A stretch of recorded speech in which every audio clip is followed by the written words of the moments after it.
Então aqui a gente vamos continuar com a discussão sobre possíveis respostas ao ceticismo, né?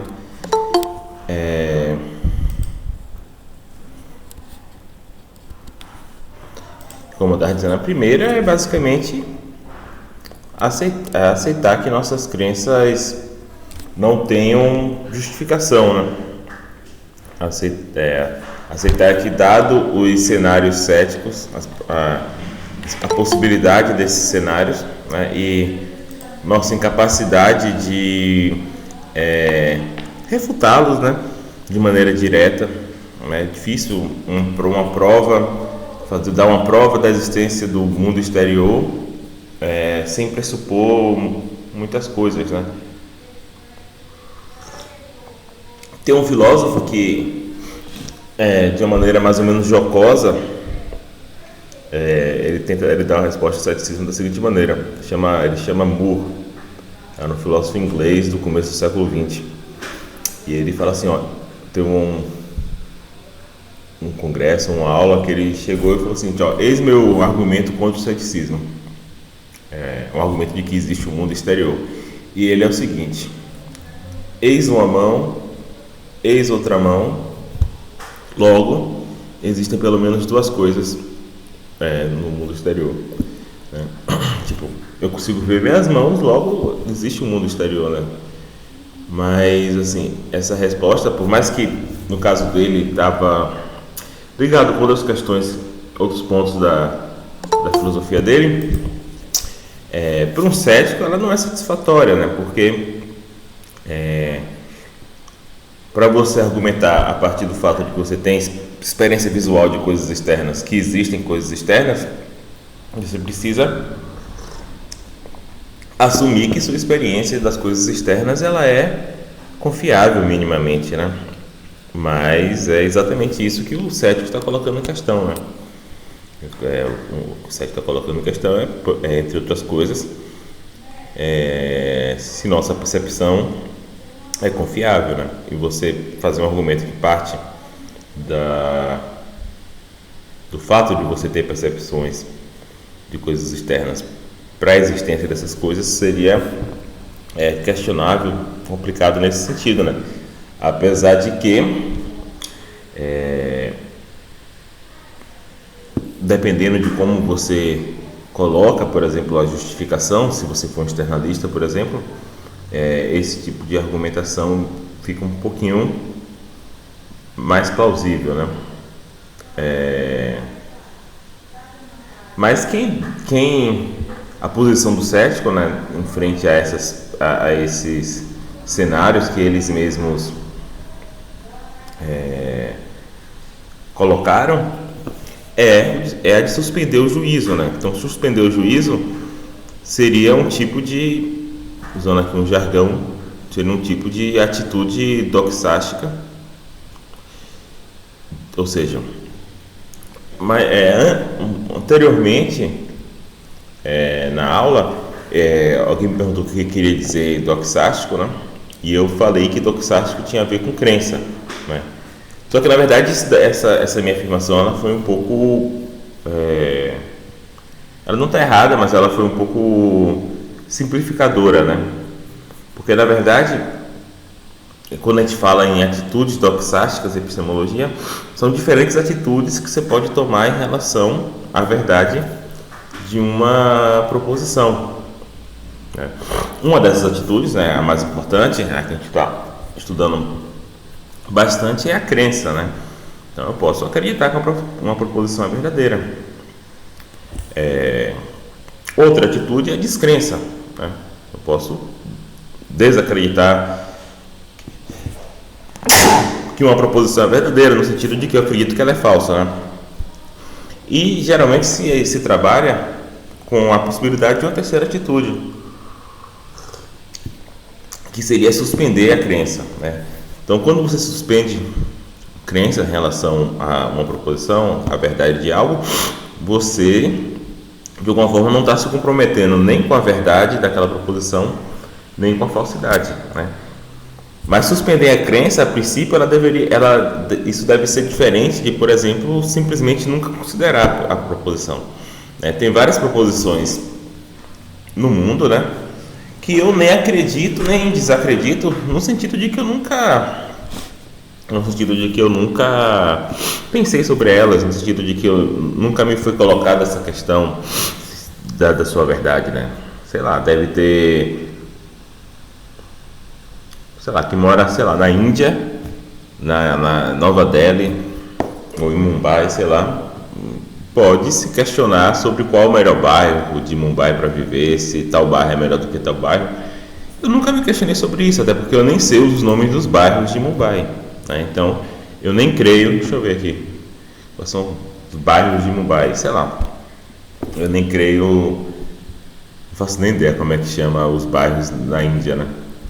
Mas vamos dizer que tem um bairro lá em Mumbai chamado, sei lá, Pi, né? Pensando aqui no filme A Vida de Pi.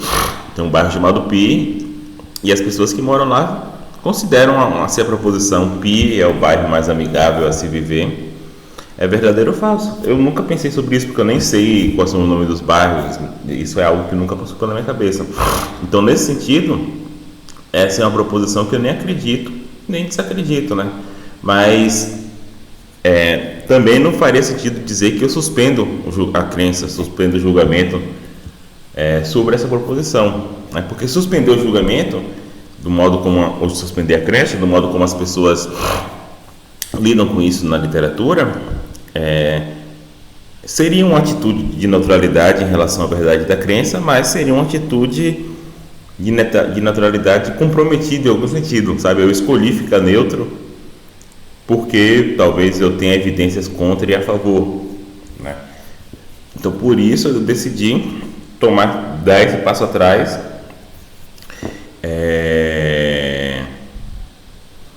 e tomar, sei lá, essa atitude de suspensão de crença, né? Deixa eu pensar aqui um exemplo, sei lá, vamos dizer que no Campeonato Brasileiro do ano passado,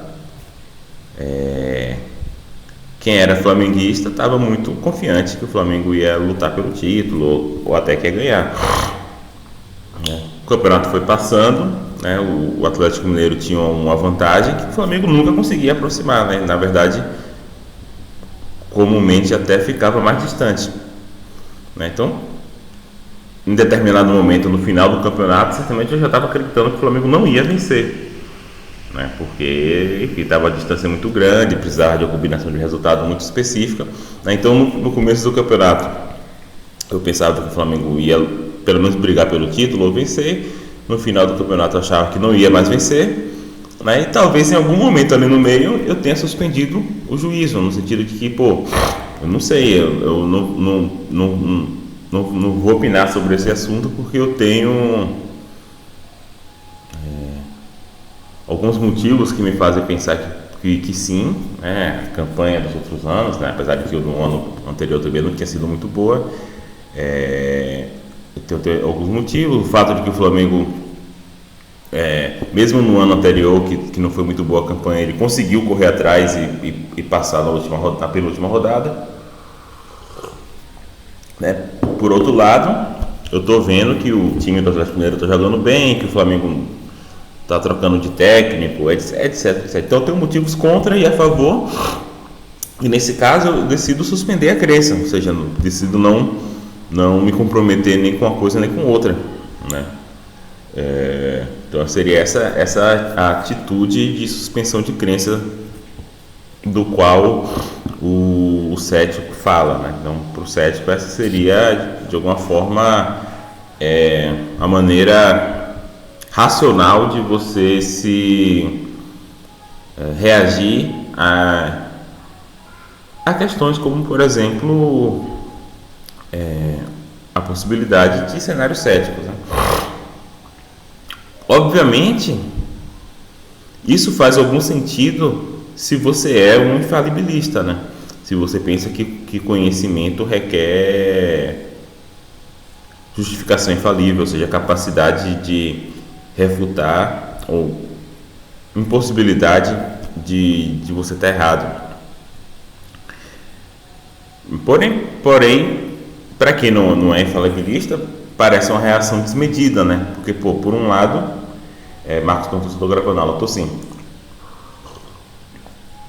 levaria a essa reação desmedida, porque, vamos dizer, em relação ao mundo exterior, por um lado a gente tem muita evidência de que tem um mundo exterior, né?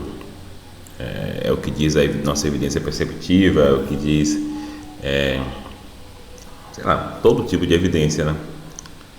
As pessoas concordam sobre isso, etc, etc. Por outro lado, a gente tem um cenário cético que, por mais que seja uma possibilidade, por mais que seja realmente possível que a gente seja um cérebro numa cuba,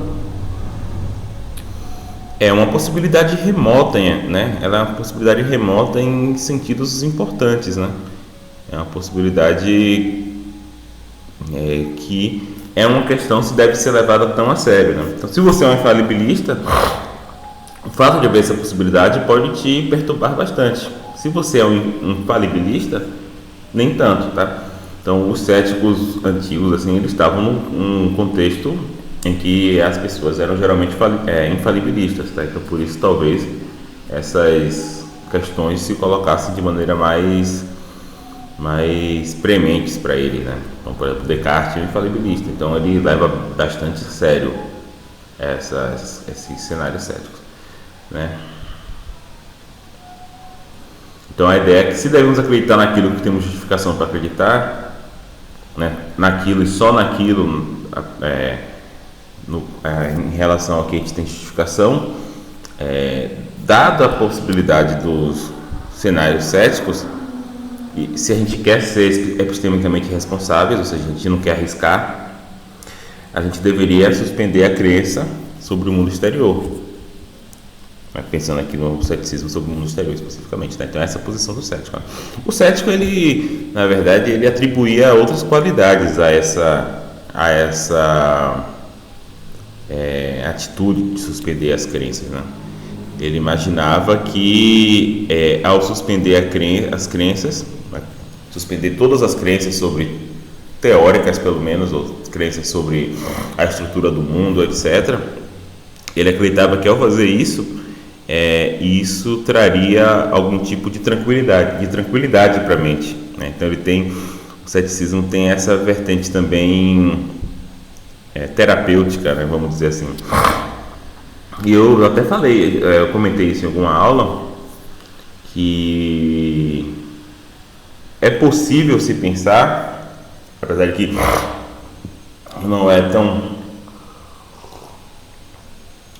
certo, mas coincide historicamente, e é interessante, que teve um momento que Alexandre, que era rei da Macedônia, né, o pai dele, na verdade, invadiu a Grécia, o Filipe II invadiu a Grécia e tomou as cidades gregas, né? Então as cidades gregas nesse momento faziam parte do Império de Alexandre, né? Então Atenas foi invadida por Filipe, Esparta, etc, etc. Você pensa, né, pô, o exército de Alexandre da Macedônia devia ser muito bom, né? A gente vê aqueles filmes sobre Esparta e acha os espartanos muito fortes, né? Muito bons guerreiros, né? E Filipe invadiu a Esparta, tomou a cidade sem dar nenhuma capacidade de reação, na verdade, né? Então ele tomou todas as cidades gregas, tipo, quase que automaticamente, de tão diferente era o poderio do exército macedônico, né? E depois disso, o Alexandre herdou esse já império, né? E a gente sabe que ele expandiu até tomou a Pérsia, tomou o Egito e já estava indo em direção para a Índia para tomar outros reinos, né, que eram conhecidos na época, né? E a gente sabe também que Alexandre foi aluno de Aristóteles, né? E por causa disso, Alexandre, cada lugar que ele conquistava, ele levava a comitiva de filósofos para conhecer o lugar, etc., para estudar. Ele também mandava alguns espécimes de planta e de animal para Aristóteles estudar, né? Como eu falei, Aristóteles também era um biólogo.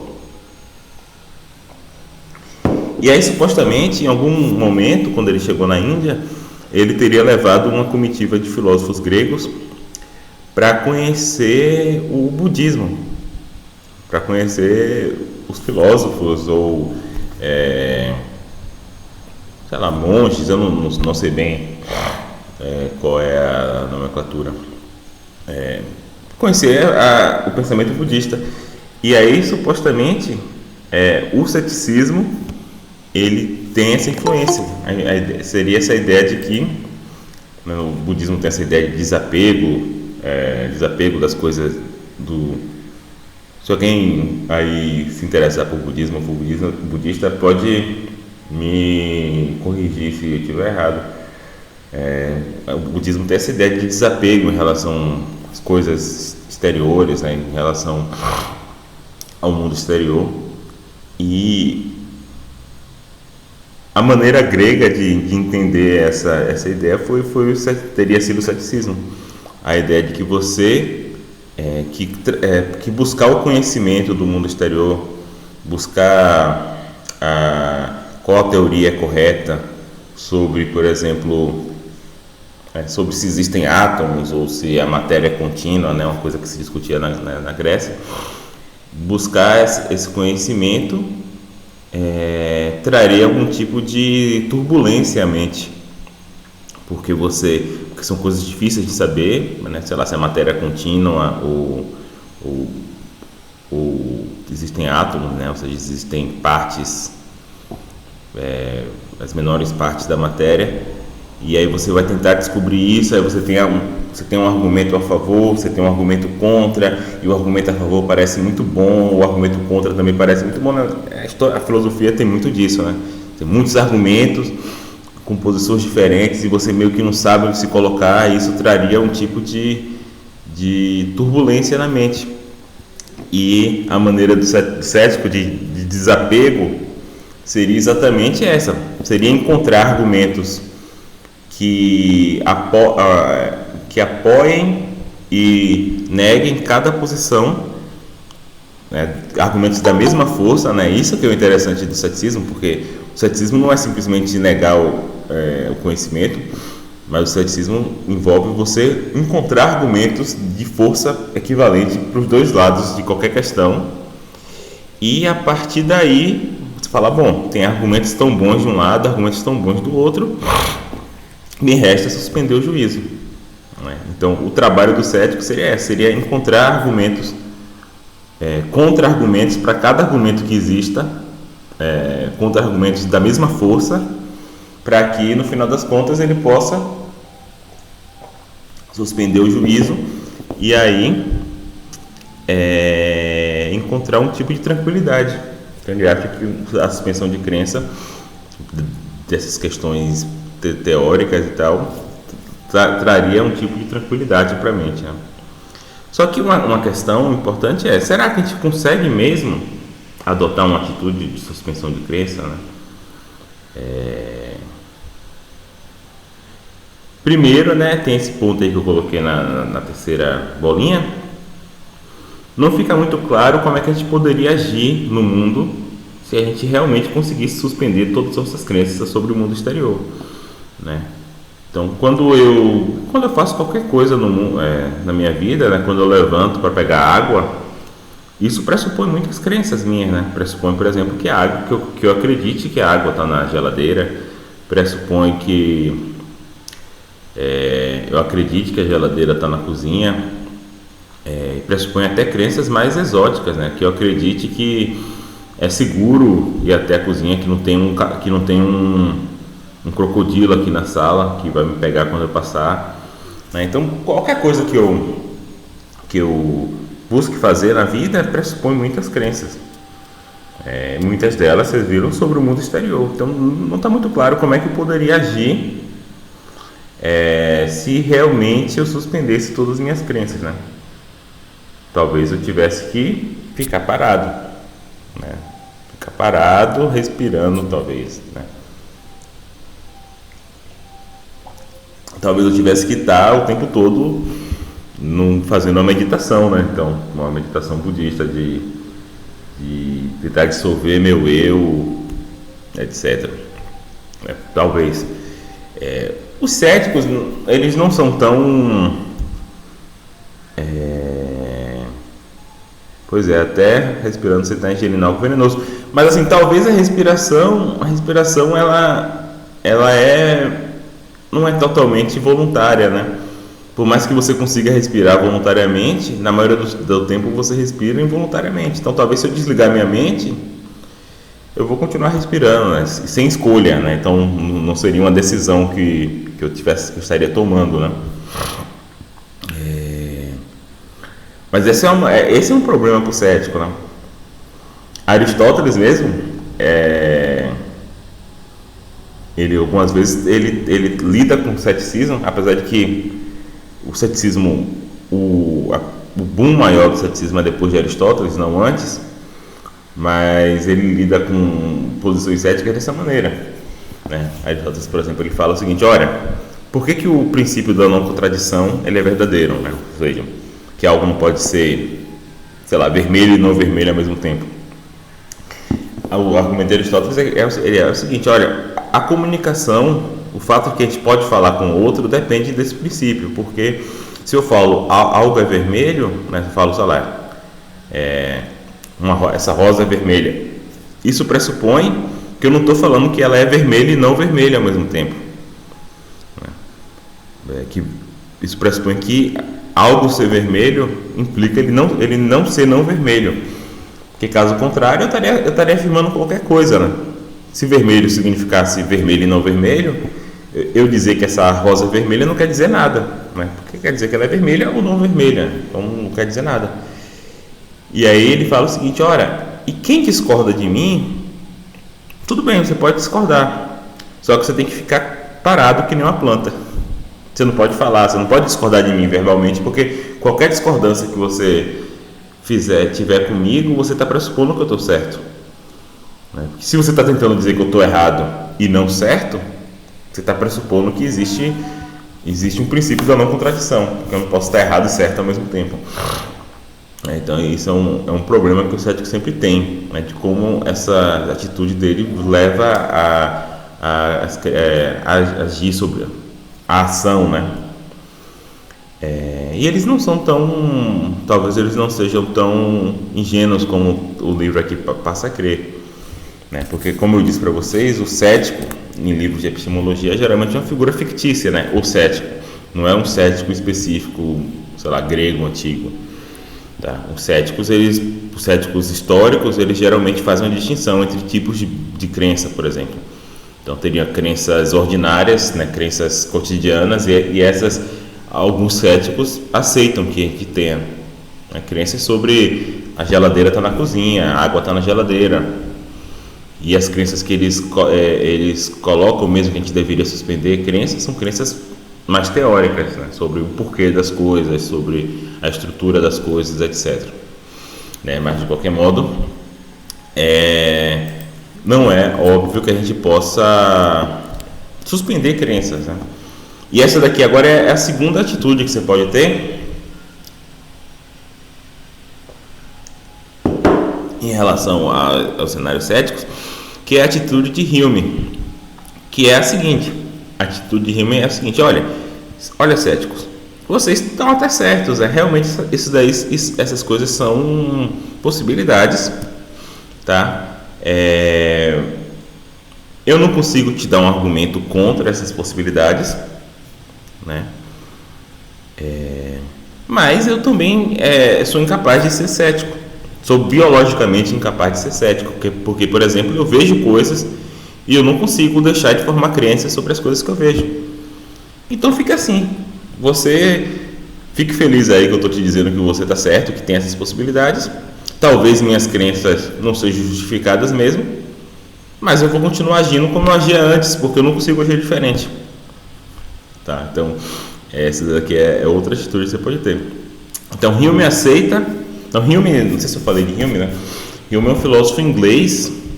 Então Descartes, ele é mais ou menos de 1640 e tal. Vou pegar aqui outro filósofo para tentar botar Hume no meio. Descartes é de 1640, francês, né? Kant é um filósofo alemão ali da época da Revolução Francesa, então final do século XVIII, até 1790, até no começo do século XIX, Kant ainda estava vivo, e Hume ele está no meio dos dois, tá? Então Hume é um filósofo inglês do século XVIII, só que antes de Kant, né? Então do meio do século XVIII mais ou menos, tá? E ele é importante porque ele é um filósofo que levou a sério algumas questões céticas, né? Porque se você pegar os filósofos da época de Descartes, por mais que eles tenham colocado as questões céticas, né? Então isso já é uma diferença em relação aos filósofos medievais, por exemplo, que não colocavam tanto a questão do ceticismo, apesar de que os renascentistas colocavam bastante, mas os filósofos modernos iniciais, eles colocaram a questão do ceticismo, mas eles achavam que era possível dar uma resposta ao cético, né? E essas respostas comumente apelavam para coisas que eram talvez menos obviamente conhecíveis, né? Como por exemplo a existência de Deus ou de princípios metafísicos muito fortes, né? Então, Descartes, Locke, Leibniz, etc. E o Hume é importante por isso, porque ele leva em consideração muito fortemente os cenários céticos, e isso serve para ele para também refrear as considerações metafísicas da filosofia. Então o Kant, por exemplo, quando ele fala de Hume, ele fala a seguinte frase, que é bem famosa, que Kant no começo da carreira, né, ele estava mais ou menos alinhado ao idealismo alemão, que era uma posição sobre o mundo, de que as coisas materiais não existiam, que o que existe são ideias na cabeça de alguém e tal, né? Então, de alguma forma, nesse dualismo entre eu e o mundo, o idealismo alemão ficava no time do eu, né? O que existe são pensamentos, são conceitos. As coisas materiais, elas só existem se existirem de maneira secundária, né? Então, e Kant, em algum momento ele leu Hume e ele fala que ter lido Hume tirou ele do que ele chama de sono dogmático. Então, eu estava no sono dogmático, estava dormindo, estava como se fosse um zumbi, achando que eu tinha várias certezas sobre a natureza do mundo, etc, etc. E ler Hume me acordou disso, né? Ou seja, eu adquiri esse componente do ceticismo, né? E a teoria de Kant é bem interessante nesse ponto, assim, que ele, ao mesmo tempo, tem esse componente de Hume, só que ele tenta, ainda assim, se debater e chegar a algumas conclusões que Hume muitas vezes simplesmente fazia isso. Não, realmente isso aqui é um problema, não dá para fazer, não dá para mudar muito isso aqui, vamos continuar seguindo a vida, né? Então ele fala, então a ideia de Hume é que tudo bem, que as conclusões céticas estão corretas, essas são realmente possibilidades, e se a gente pensa a justificação como um infalibilista, realmente nossas crenças não são justificadas, mas isso não deve preocupar a gente muito. Por quê? Porque nós somos incapazes de ser céticos. Então a gente não deve debater sobre uma coisa que a gente é incapaz de ser. É que nem debater se a gente deveria voltar no tempo ou não. Tá, a gente pode debater isso. Você pode me dizer que é possível, que é impossível, me dar argumentos, mas no final das contas a gente não consegue voltar no tempo. Então é um debate mais ou menos fútil, né? Então aqui tem uma citação de Hume. Hume também é um cara que escreve muito bem, tá? Além de, como Descartes, Hume também escreve muito bem.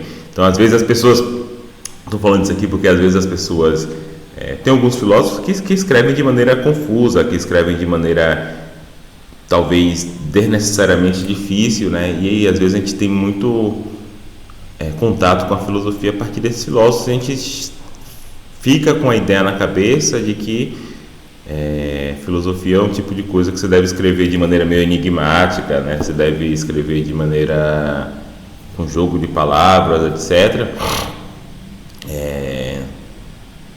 E apesar de que tem, eu tô aceitando que tem filósofos que escrevem de maneira difícil, né? Você pega Heidegger, escreve difícil de entender, ou Hegel, ou até o próprio Kant é difícil de entender. Kant não era tão bem dotado no sentido da escrita. Só que não, na verdade, muitos filósofos escrevem e deveriam escrever de maneira clara, né? E no caso dos filósofos modernos, Hume e Descartes são bons exemplos de bons escritores, né? Nos dois casos, eles sempre têm além de escrever de maneira clara, eles têm uma qualidade literária boa, né? Eles têm boas metáforas, têm boas imagens, etc. Então vamos ver aqui trecho de Hume. Mas, afortunadamente, e como a razão seja incapaz de dissipar essas nuvens, né, as nuvens do ceticismo, sucede que a natureza é ela própria capaz de realizar esse propósito e de me curar dessa melancolia e de delírios filosóficos. Então ele está falando assim, por mais que nossa razão é limitada, né, então o Hume também tem esse componente de levar muito em consideração nossas limitações cognitivas, né, enquanto seres humanos. Nós somos seres falíveis, somos seres limitados, ao contrário de Descartes, né? Descartes, por mais que ele aceite que nós somos seres limitados e falíveis, né, Descartes tem Deus para ajudar, né? Pô, nós somos falíveis, mas pelo menos tem Deus aí que também não pode ter feito a gente de maneira totalmente bizarra. Então, alguma confiabilidade nosso raciocínio tem que ter, né? A gente tem que ser minimamente competente em raciocinar, porque senão Deus seria sacana, né? E Hume, ele não tem essa rede de segurança de Deus, né? Então ele realmente compra a possibilidade de nós sermos simplesmente falíveis, né? Então ele fala isso, olha só, nossa razão é falível e a gente realmente não consegue dissipar essas questões céticas, a gente não consegue provar que existe um mundo exterior, não consegue. Vários filósofos aí tentaram, desde Descartes e outras pessoas, tentaram dar essa prova, acabaram apelando para questões mais complicadas ainda, como a existência de Deus, que a gente não consegue. Vamos aceitar isso, não conseguimos. Ok, certo que você venceu, a gente não consegue te provar que você está errado, mas por mais que minha razão não consiga provar, a própria natureza, né, os processos naturais se encarregaram de me dar a solução para esse problema. E é o seguinte, eu não sou capaz de aceitar o ceticismo. O jeito como o meu cérebro é cabeado, eu olho para as coisas e acredito, não consigo não acreditar, não consigo suspender a crença sobre tudo. Então, Hume meio que está tomando a nossa natureza enquanto animais como solucionando um problema filosófico, né? Qual a solução? A solução é que por mais que meditando sobre essa possibilidade, eu acho que é uma possibilidade real, minha natureza me impede de aceitar essa possibilidade. Então, Hume ele tem esse apelo à natureza humana, né? De animal, etc. Tanto que Hume, essa aqui é outra curiosidade, Hume é o filósofo favorito de Darwin, né? Então Darwin na Origem das Espécies, ele cita pouquíssimas pessoas. Não lembro nem dele citar outra pessoa, na verdade, mas ele cita Hume. Ele cita Hume algumas vezes, porque Hume era realmente o filósofo que ele mais gostava, que ele achava mais importante, e Hume é realmente um filósofo muito importante. Tá? Então, por mais que a razão seja capaz de dissipar essas nuvens, sucede que a natureza é ela própria capaz de realizar esse propósito e de me curar desta melancolia e delírios filosóficos, seja aplacando essa tendência do meu espírito, seja por meio de outras quimeras. Eu janto, jogo uma partida de gamão, converso, divirto-me com meus amigos e quando ao fim de 3 ou 4 horas de diversão retorno a essas especulações, né? Então eu faço essas coisas com meus amigos. Quando eu estou fazendo isso com meus amigos, eu nem penso em cético. Eu estou me divertindo, eu estou jogando no gamão, estou conversando. Aí depois que eles vão embora, aí eu volto a fazer filosofia, aí eu retorno a essas especulações. E agora elas me parecem tão frias, tão forçadas e tão ridículas que não me sinto capaz de levá-las mais além. Né? Então, eu acho uma situação bem interessante. Então, assim, talvez eu esteja tanto o Brian como eu simplificando um pouco o Hume. Hume ele tem essas duas dimensões bem claras na teoria dele. Uma dimensão essa é o ceticismo mesmo, né? Então ele tem essa ideia, ele tem uma tendência cética de querer refrear especulações em filosofia, né? Especulações sobre a natureza do tempo, sobre Deus, etc. Então ele não é um filósofo que ele vai tratar dessas questões, porque ele acha que não dá para saber, né? Então ele tem um viés cético e tem um viés naturalista, né? Então ele ao mesmo tempo ele não é um cético no sentido de que ele acha que a nossa natureza humana não permite nós sermos céticos, mas ele tem essas duas características na filosofia que é bastante interessante. Então,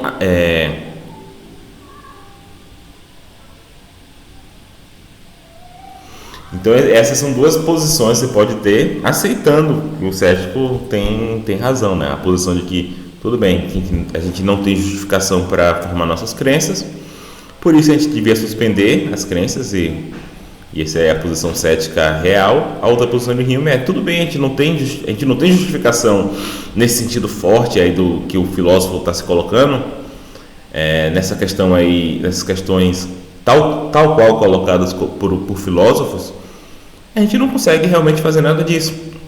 Mas isso não quer dizer que a gente não possa continuar a nossa vida. A gente vai continuar fazendo nossas coisas, vai continuar dando razões para as coisas que a gente faz, vai continuar fazendo ciência e nesses momentos a gente não vai levar em consideração essas especulações, né? Então, uma terceira posição aqui que é bastante interessante é o contextualismo. O contextualismo é uma teoria sobre justificação, né? Então, até agora a gente está focando na ideia de que a noção de conhecimento ela é invariantista, ou seja, ela não varia de contexto para contexto. Mas, assim, por outro lado, faz sentido você pensar que o que você sabe ou deixa de saber varia de contexto para contexto. Por exemplo, se eu estou num jantar de família lá com meus tios e etc., e alguém me pergunta: pô, Danilo, você entende de literatura russa?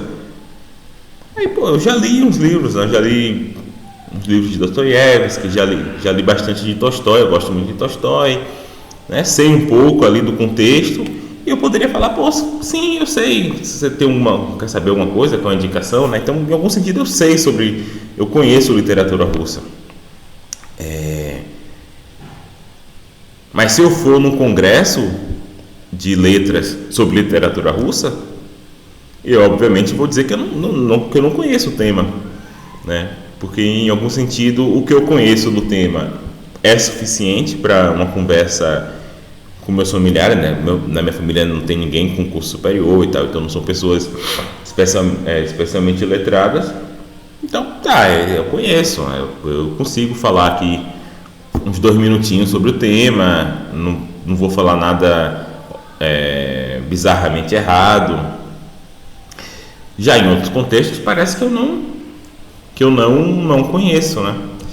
Então é uma possibilidade que a noção de conhecer, de saber, ela varie de contexto para contexto, né? Por exemplo, nesse ponto específico que eu estou colocando aqui é o grau de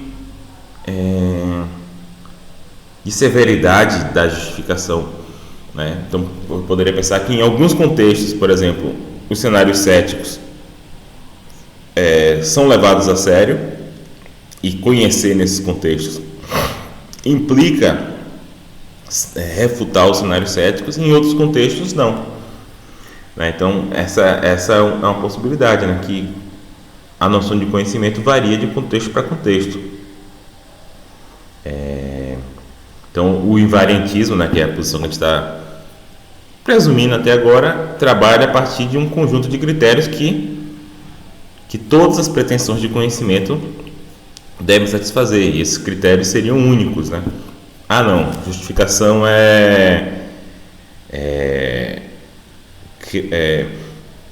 crença formada por um método confiável, ou tem a ver com relações causais, né? Seriam teorias que valeriam para qualquer atribuição de conhecimento, independentemente do contexto. Só que alguns autores, como o De Rose e o David Lewis, propuseram uma abordagem que eles chamam de contextualista, né? Então, o contextualista, ele argumenta que os critérios que as crenças devem cumprir para poderem ser classificados como conhecimento diferem dependendo do contexto, né? Os critérios que usamos para avaliar, da mesma forma que se alguém te pergunta: essa mesa é lisa, né? Tô aqui numa mesa normal de fórmica, essa mesa é lisa? A resposta a essa pergunta depende do contexto, né? Tipo assim, se você está perguntando se ela é lisa em oposição a ela ser muito rugosa, ela até é, né? Você passa a mão aqui, ela é mais ou menos lisa.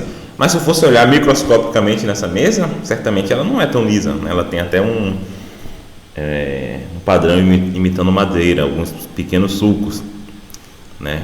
Então, a noção de ser liso varia de contexto para contexto. A noção de ser alto varia de contexto para contexto, né? Eu tenho 1,83 m. Em alguns contextos eu sou alto, em outros não, né? Certamente, se eu for, sei lá, um país aí que tem pessoas altas, não precisa nem ser um país. Se eu estiver no treino da seleção de vôlei, eu não sou alto de jeito nenhum, eu sou baixo, né? Se eu fosse jogador de vôlei, eu seria um jogador de vôlei baixo. Eu precisaria ser um líbero ou então um levantador, né? Porque, né, você pensa, né, você vê aquele jogo de vôlei, né? Aí tem um levantador da seleção, né? Eu esqueci o nome lá, o filho do técnico, por exemplo, né? Esqueci o nome dele.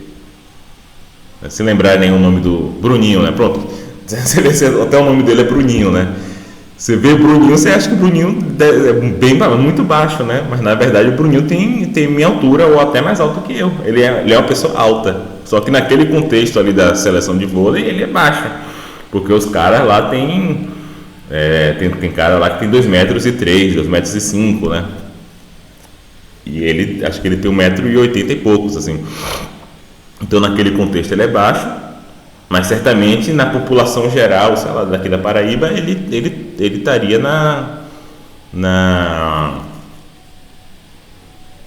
do lado das pessoas mais altas, né? Estaria acima da média, não sei qual é a média de altura aqui da Paraíba ou da Bahia, mas certamente é menor do que 1,85 m. Então ele estaria acima da média aqui da população geral, então ele é alto em relação à população geral, e ele está abaixo da média dos jogadores de vôlei, né? Então ele é baixo naquele, né? Até você pensa, até o Serginho, né? Serginho parece minúsculo quando você vê o jogo, mas ele não é tão baixo, né? Ele tem perto de 1,80 m também. Então então a noção de ser alto e baixo depende de contexto, e o que os caras estão falando aqui é exatamente, a noção de conhecimento é que nem a noção de alto e baixo. Se você sabe ou não, depende do contexto. Em contextos mais cotidianos, você sabe que tem uma árvore na sua frente. Por quê? Porque você está vendo. E no contexto cotidiano, você está vendo é uma justificação suficiente para você saber. Agora, se você está no contexto da aula de epistemologia, talvez você não saiba. Talvez nesse contexto, se você está no contexto, você está discutindo com Descartes sobre as dúvidas céticas, talvez você não saiba mais, porque agora nesse contexto das dúvidas céticas, você vê não é mais suficiente para você saber. Você precisa de uma justificação melhor, mais forte, né?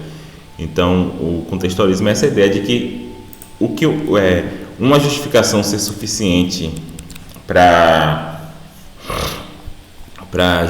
justificar uma crença depende do contexto. Então, mais recentemente, os contextualistas começaram a analisar contextos conversacionais a partir dessa noção de quais possibilidades estão abertas, né? Então, tem alguns filósofos que tentam dar uma noção formal para o contexto. Eu lembro agora, por exemplo, de um filósofo chamado Stalnaker. Stalnaker tem um artigo assim, Stalnaker, que é um filósofo também da segunda metade do século XX. Então, a ideia deles é o seguinte: quando eu entro numa conversa com você, a gente tem vários pressupostos na nossa conversa. Coisas que a gente não precisa falar porque está pressuposto, né? A gente pressupõe, né? Se eu estou falando com um aluno da UFPB, a gente está pressupondo que ele sabe como é que funcionam algumas coisas na UFPB, que você não, nesse contexto aí você nem fala isso porque é um pressuposto conversacional. E se em algum momento você descobre que a pessoa não está aceitando aquele pressuposto, então nesse momento tipo a comunicação se quebra, né? Então, se você está conversando com a pessoa sobre aviação e sobre rotas de avião, sei lá, em algum momento você descobre que a pessoa acha que a Terra é plana, então nesse ponto a conversa quebra, porque tipo não existia um contexto conversacional, porque eu estava pressupondo um contexto, eu estava pressupondo, por exemplo, que qualquer um que se importe com navegação, se importe com rotas de aviação, etc., uma pessoa que se interessa por aviação, né? Tem pessoas que se interessam por aviação. Uma coisa que eu acho engraçada, né, é que eu descobri que tem pessoas que realmente são fãs de ônibus, né? Existem pessoas que elas sabem os modelos dos ônibus e vão, quando tem um modelo novo, elas vão na rodoviária ver o ônibus novo e tal. E tem pessoas assim que são assim com o avião também, com o trem, né? Então, que as pessoas sabem os modelos, as pessoas sabem os modelos dos aviões, sabem as rotas, sabem qual é a rota mais curta, sei lá, de Nova York para Moscou, etc, etc. Quais são as rotas comumente tomadas. Então, vamos dizer que duas pessoas desse tipo estão conversando, elas estão pressupondo várias coisas que a outra pessoa sabe, que a outra pessoa toma como correta. E uma dessas coisas é que a Terra é uma esfera, né? Porque muitas rotas de avião, elas tomam isso como uma vantagem, né? Quando eu morava nos Estados Unidos, eu fui fazer um congresso na Áustria. E aí, para minha surpresa, nunca tinha pensado sobre isso, o avião, ele não foi, aí você pensa assim, ele está indo dos Estados Unidos para a Áustria, ele vai então ali atravessar o Atlântico, né, passar ali por Portugal, Espanha, França, até chegar na Áustria, né? Só que não, o caminho que ele foi o que ele foi para cima, atravessou o Canadá, atravessou o Polo Norte e chegou na Áustria pelo norte, né? Desceu ali, talvez, eu não sei, que eu também estava vendo do avião, não consigo diferenciar um país do outro, né? Mas provavelmente ele desceu ali pela Suécia, né? Pelos países nórdicos ali até chegar na Áustria.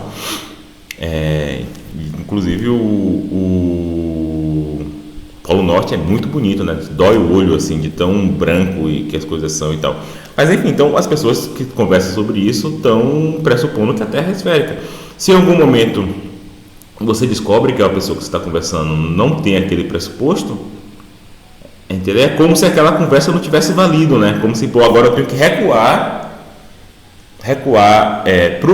pro pressuposto que ele não retirar esse pressuposto do contexto conversacional e começar a conversa de novo, sem pressupor aquilo, né? Como se eu tivesse as coisas que eu falei pressupondo aquilo, elas são como se não tivessem sido faladas, né? Porque as pessoas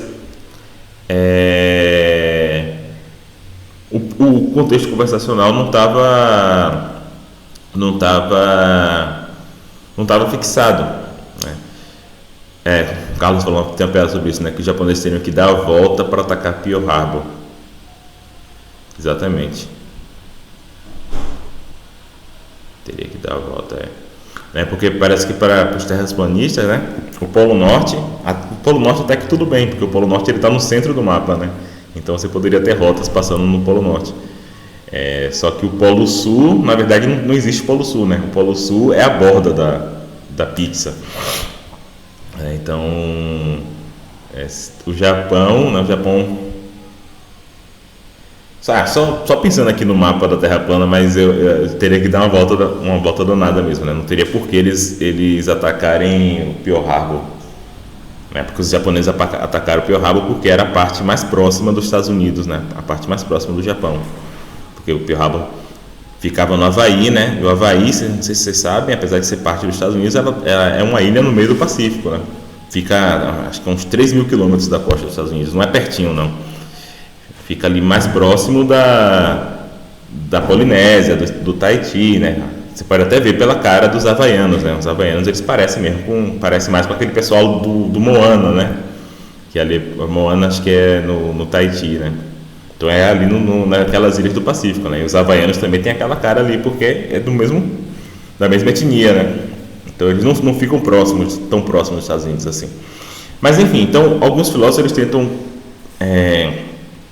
modelar formalmente contextos conversacionais como as possibilidades que estão abertas. Então quando eu começo uma conversa com você, não é o caso de todas as possibilidades estarem abertas. Algumas a gente pressupõe que estão fechadas. Então eu pressuponho várias coisas. Eu pressuponho, sei lá, se eu estou conversando com outro brasileiro sobre sair de noite, eu pressuponho que ele sabe que tem assalto no Brasil, né? Ao contrário de se eu falasse com um gringo sobre sair de noite, eu não ia pressupor isso, e talvez eu falasse isso para ele: o Brasil é um país violento, toma cuidado em tal lugar, né? Então, quando eu converso com um gringo, essa possibilidade está aberta ainda. Quando eu converso com um brasileiro, com alguém da minha mesma cidade, que conhece a cidade, essa possibilidade não está aberta, né? Eu pressuponho que ele sabe, né? Então seria essa ideia de que um contexto conversacional são as coisas que as pessoas da conversa pressupõem, e por isso seria a ideia de que algumas possibilidades, por mais que realmente sejam possibilidades, né? Por exemplo, as possibilidades céticas, elas não precisariam ser eliminadas em alguns contextos de conversa, porque simplesmente o contexto já eliminou aquela possibilidade. A gente já está pressupondo. Em algumas conversas a gente está pressupondo que existe um mundo exterior. E nessas conversas não faz sentido alguém fazer uma prova do mundo exterior, porque todo mundo está pressupondo que existe. Então, naquelas conversas específicas, naqueles contextos, você ter conhecimento do mundo exterior não implica você eliminar a possibilidade do mundo cético, de um cenário cético. Porque essa possibilidade ela não precisa ser eliminada, porque ela não está sendo nem considerada. Então, seria essa a ideia. Em outros contextos, aí essa possibilidade está sendo considerada. Aí, nesse contexto, talvez você precise eliminar essa possibilidade. E para outras coisas também, né? Então, por exemplo, em contextos normais, a gente pressupõe que existe uma noção de espécie, né? Animal de uma espécie, animal de outra. A gente pressupõe que espécies são entidades mais ou menos fixas, né? Não, tal bicho é de tal espécie, tal bicho é de tal espécie. Não tem nenhuma não tem vagueza na noção de espécie, né? Quando você está fazendo biologia, você está estudando espécies em biologia, esse pressuposto não vale mais, porque você tem realmente espécies, você tem alguns acontecimentos que fazem a noção de espécie não ser tão fixa assim, né? Você tem, por exemplo, que se chamam de ring, né? Porque uma ideia de uma espécie para outra, que separaria uma espécie para outra, é que animais da mesma espécie eles podem procriar e ter filhos férteis, né? Essa é a ideia de senso comum que a gente tem. Então, por exemplo, 2 cavalos, eles têm filhos, e o filho do cavalo pode ter filho também. Então, pode perpetuar aquela espécie. Já um cavalo e um jumento pode ter filhos, né? Existem mulas, só que a mula é infértil. Então ele tem essa ideia, essas coisas que são leis, né?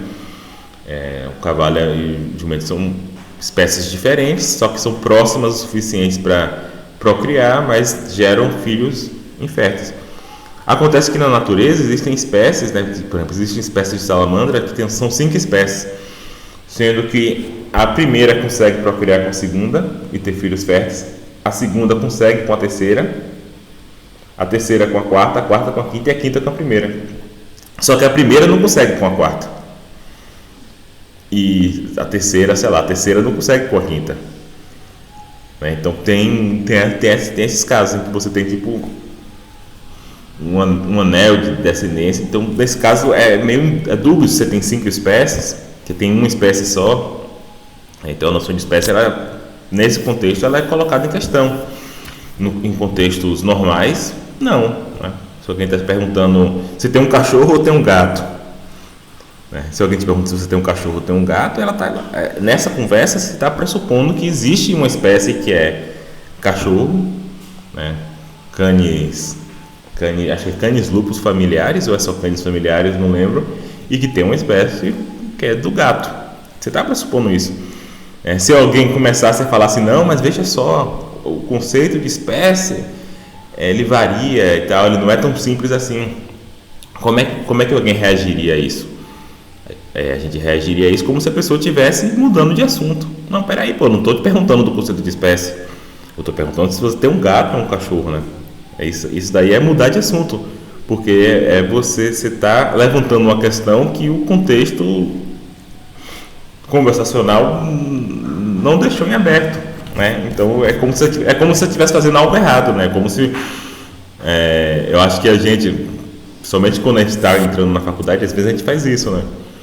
O pessoal eu não fiz faculdade de filosofia, mas o pessoal que faz faculdade de filosofia às vezes tem essa fama, né? Tipo assim, tá numa conversa na festa, alguém falando de, sei lá, de cerveja, etc. E o estudante de filosofia fala assim, sim, mas o que é o bom? Né? Essa cerveja é boa, essa cerveja aqui é melhor do que a outra, essa aqui é boa, essa daqui é ruim. E o estudante de filosofia fala assim, e qual é a sua definição de bom?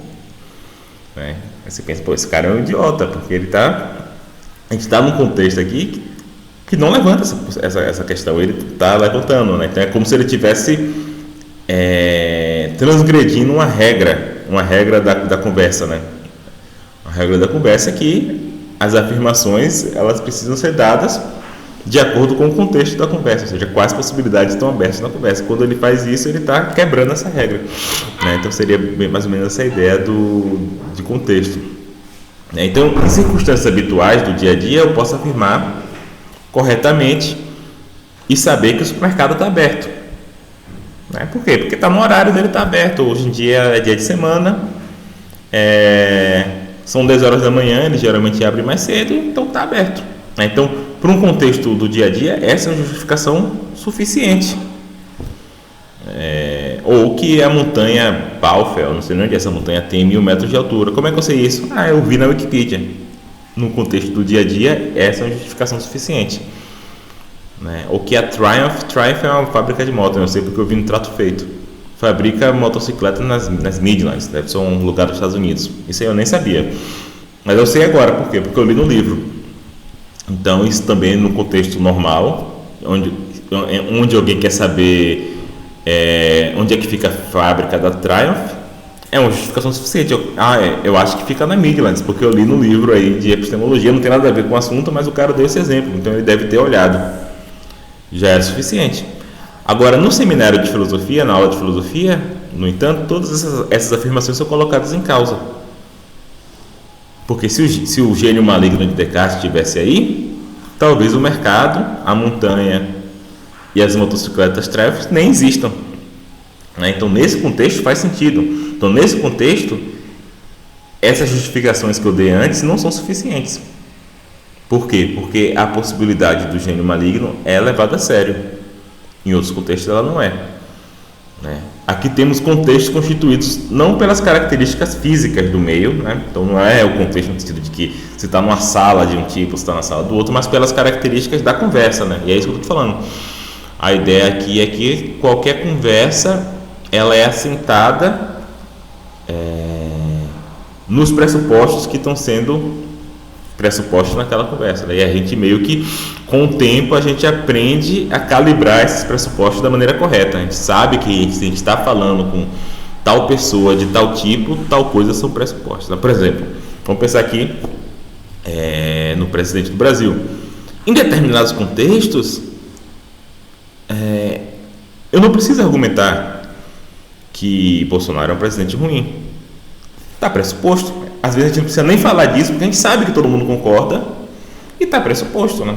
Ou está pressuposto que ou está pressuposto, por exemplo, que sei lá, o kit gay não existe, foi uma invenção. Isso são pressupostos. Em outros contextos, certamente, essas são questões. Em outros contextos, um contexto formado por uma pessoa que é contra Bolsonaro e um bolsonarista, nesse contexto, a questão sobre se Bolsonaro é um bom presidente está aberta. Né? Está aberta, porque não é pressuposto pelos dois que ele é um mau presidente ou que ele é um bom presidente. Né? Então, a ideia seria essa, que você teria essa noção de contexto conversacional, que não é uma questão da característica do meio, não é uma questão sobre o lugar, não é que aquele lugar específico onde tem a aula de filosofia, aquela sala da faculdade tem alguma propriedade que faz as questões céticas serem prementes, serem relevantes, mas é o contexto conversacional que é gerado ali, é o modo como a conversa é colocada que torna aquelas possibilidades relevantes, né? Então, como eu disse, se alguém me perguntar se o mercado está aberto, eu vou pensar nas horas do dia, que horas são, que dia da semana se é feriado ou não, né? Eu não vou considerar a possibilidade do supermercado ser obra do gênio maligno. Essa possibilidade ela pode ser ignorada de forma segura no contexto habitual, como às vezes os filósofos falam que em cada contexto de conversação, apenas algumas possibilidades são relevantes, outras não são relevantes. Elas não são relevantes no sentido de que elas são pressupostas. Se pressupõe que temos uma resposta para aquelas questões, né, no contexto. Então, aqui uma citação do Lewis, né? Lewis é um filósofo muito importante, é um filósofo bem interessante, porque ele tem posições estranhas, né, sobre alguns temas, mas ele foi um filósofo muito criativo, né? E o visual dele também é bem engraçado, assim, que ele tem um barbão assim, fino, assim, e uns óculos redondos, enfim.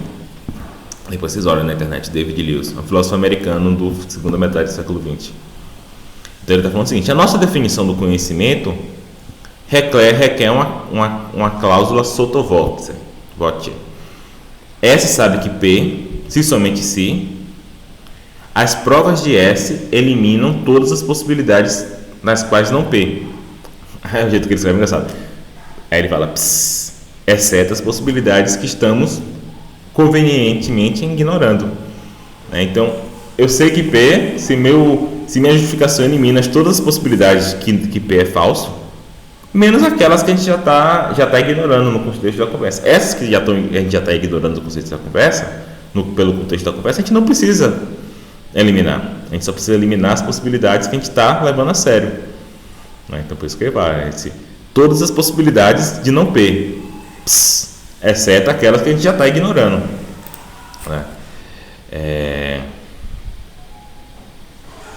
Então, certamente é verdade que os padrões que normalmente usamos para atribuição de conhecimento varia dependendo do contexto, né?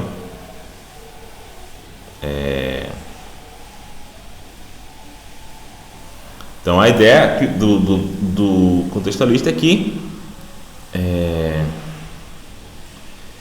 não só que isso de fato acontece, mas que isso está certo, né? Realmente, assim, de fato, a gente fala que alguém sabe ou não, a gente é mais exigente ou não em dizer que alguém sabe um assunto, por exemplo, dependendo do contexto, né? Como eu disse, na mesa, sei lá, porque, tal, por exemplo, às vezes porque você está na universidade, ou, sei lá, vamos dizer, porque você faz filosofia ou faz psicologia, ou porque, no meu caso, eu sou professor de filosofia, as pessoas supõem que você é um especialista sobre todos os assuntos de filosofia ou de psicologia, ou até assuntos que não tem nada a ver, mas que na cabeça da pessoa é próximo, né? Então, as pessoas, de fato, elas atribuem conhecimento de maneira muito variada, né? Então, sua mãe, seu tio, às vezes acham que você é um especialista em Freud. Na aula de psicologia, talvez não seja, né? Na verdade, você nunca nem leu Freud na vida. Você sabe as coisas porque você estudou, mas você não é um especialista. Sempre tem alguém, né, que é mais especialista, que sempre tem alguém que se dedicou àquilo especificamente, né, a Freud, ou então a um livro específico de Freud, ou então, às vezes, a um capítulo do livro. Então, esse cara é mais... Então, essa noção de quem tem conhecimento realmente varia. E o contextualista está falando assim, não só varia o modo como de fato a gente atribui conhecimento, mas isso está certo, realmente a noção de conhecimento varia. Não é só o que a gente está mais disposto a dizer que alguém sabe em determinados contextos do que em outros. É que, de fato, as pessoas sabem dependendo do contexto, né? Então, as possibilidades que nós consideramos relevantes diferem dependendo se a gente está debatendo se alguém vai pagar a próxima rodada de bebidas, se o júri é culpado, ou se o júri sabe que o réu é o culpado, ou se Catarina sabe que João está apaixonado por ela. Então, esses contextos variam. E assim, acontece que na aula de epistemologia, o contexto que a gente está dando mais dedicação é o contexto da filosofia. E aí, essa citação de Lewis é bem interessante. Nessa atmosfera, né, na aula de filosofia, todas as possibilidades parecem abertas, incluindo aquelas que envolvem gênios enganadores e cérebros numa cuba. E aí, esse bota em aspas assim, para destacar: o leitor acaba de entrar num domínio muito rico em potenciais contra-exemplos, atribuições de normas de conhecimento, né? Então, na aula de filosofia, aí realmente a maioria dos contextos estão abertos, as possibilidades estão abertas. E aí, realmente, se entra num domínio muito rico de contra-exemplos, né? Aí, por exemplo, o ceticismo faz sentido. Aqui, os critérios necessários ao conhecimento são muito exigentes. Temos de conseguir excluir todos os cenários céticos desse gênero, e isso é algo que não podemos fazer. Não obstante, quando voltamos para a nossa vida cotidiana, retomamos nossos padrões epistêmicos habituais. E aqui há muitas coisas que nós sabemos, né? Então, essa é a posição do contextualista, que o que a gente sabe ou não depende do contexto. Então, nesse caso, entrar no curso de filosofia torna-se uma coisa muito perigosa, né?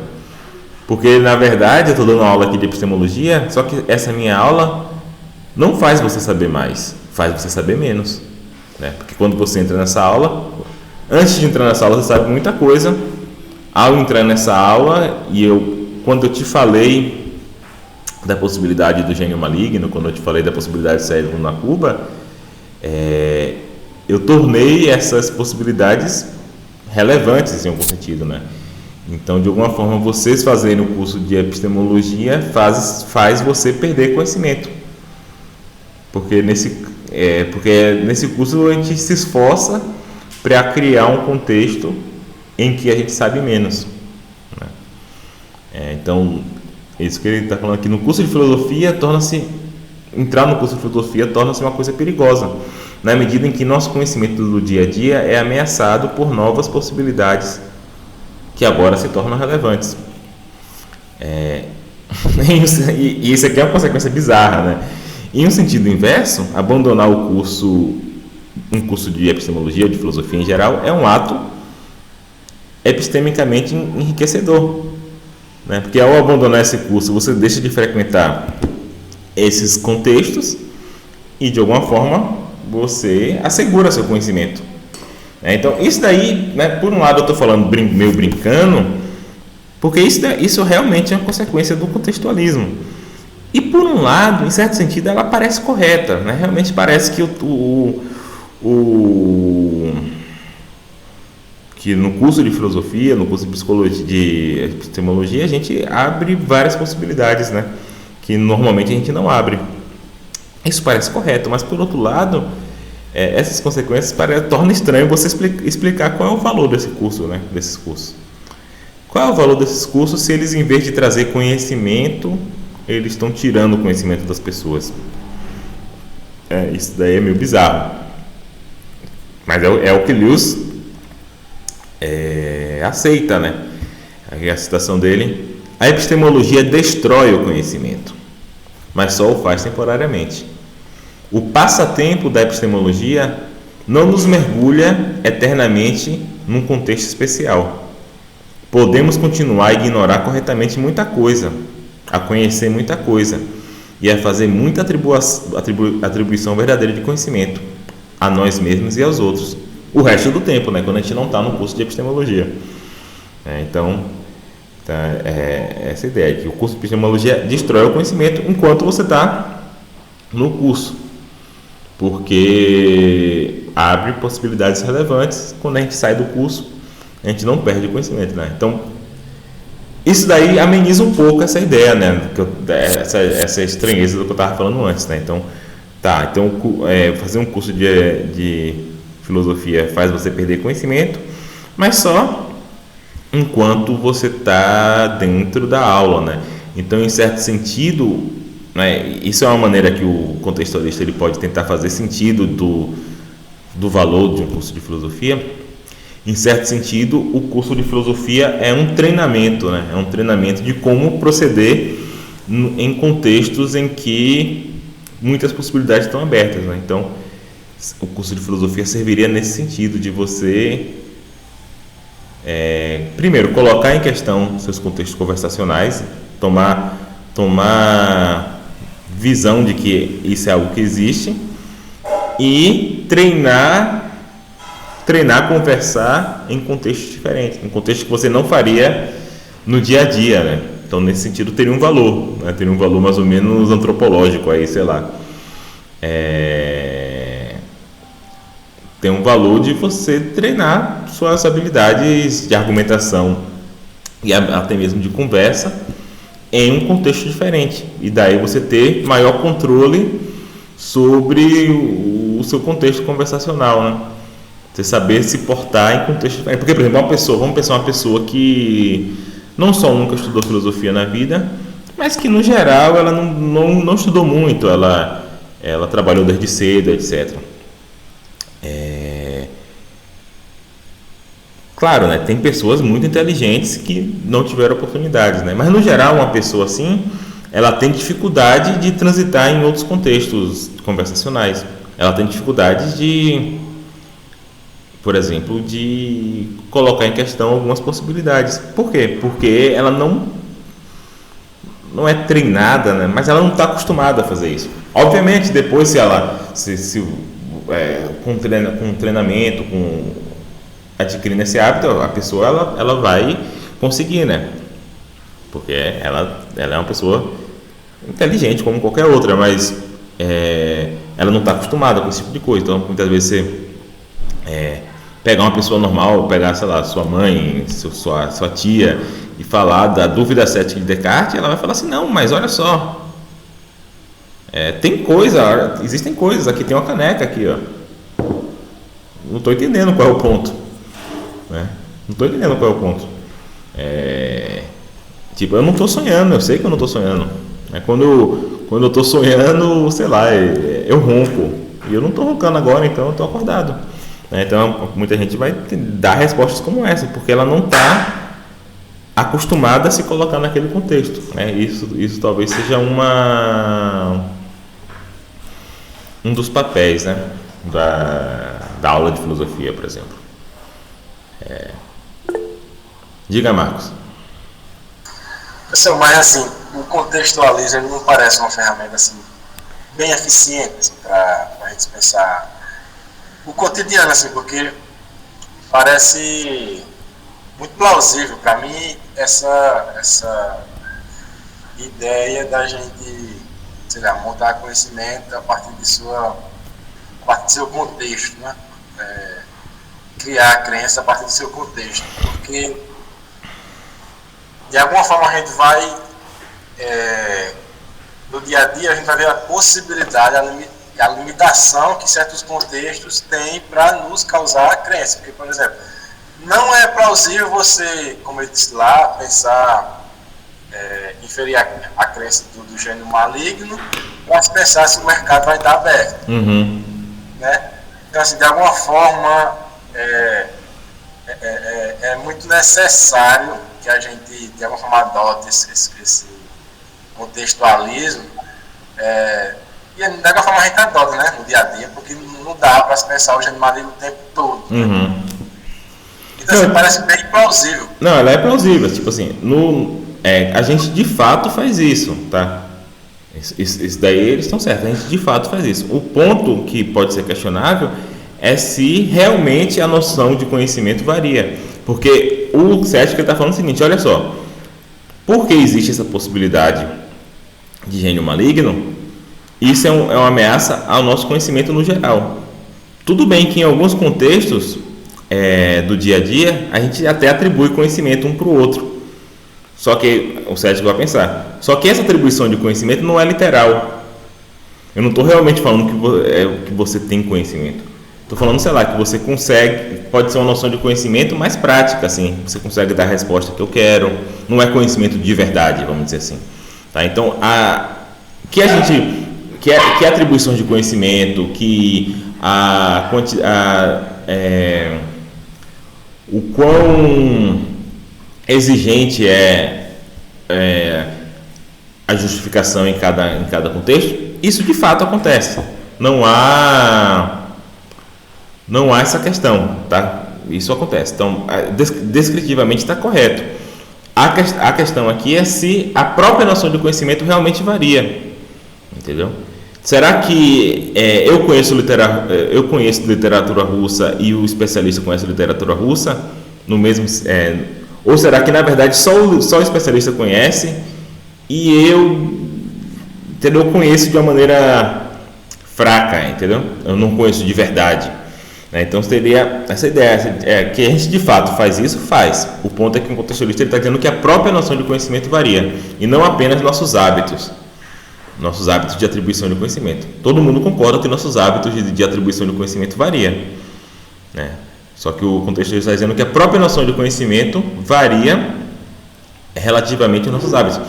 Então, o que o contextualista está dizendo é que conhecimento é tipo... tem muitos predicados que eles são relativos, né? Como, por exemplo, eu falei do ser alto, né? Ser alto é um predicado relativo. Em alguns lugares você é alto, em alguns lugares você é baixo. Ter 1,83 m não é relativo, né? Em qualquer lugar que eu tiver, eu tenho essa mesma altura, né? Não varia minha altura em centímetros, dependendo do lugar que eu estou. Então, esse aqui é um predicado que não muda de contexto para contexto. Outros predicados, como eu falei, ser alto, né? Ser branco, né? Por exemplo, no Brasil, no Nordeste, principalmente, eu sou branco. Eu morava nos Estados Unidos, eu certamente não era branco. Eu era considerado latino, eu era considerado outra coisa, que não... latino é meio que isso, né? É outra coisa, que não é branco de verdade, também não é negro, então é outra coisa lá, a gente chama de latino. Né? Porque tem latino que é mais escuro, latino mais claro, né? Só pelo fato, no Brasil tem gente de muito tipo, né? E lá eles colocam como latino. Então, ser branco varia de contexto para contexto, ser alto varia de contexto para contexto, ser gordo varia de contexto, estar em forma, estar fora de forma varia de contexto para contexto. Outras coisas não variam, né? Como eu falei, ter 1,80 m, né, ter meu peso 84, não varia de contexto para contexto, né? Então a discussão aqui é se conhecimento qual dos dois tipos de predicado o conhecimento é. E o contexto está falando que ele é do tipo como ser alto, como ser branco, um predicado que varia de contexto para contexto, tá? Então a ideia aqui é essa. Inclusive, vamos pensar aqui no caso do ser branco, né? Ou do ser negro, preto, etc. Tem pessoas que acham que esses predicados não variam de contexto para contexto, né? Tem pessoas que acham que realmente existe um fato no mundo de alguém ser branco. E eu não estou falando nem que está certo ou que está errado, tá? Estou falando só que tem pessoas que usam esses predicados como não variando.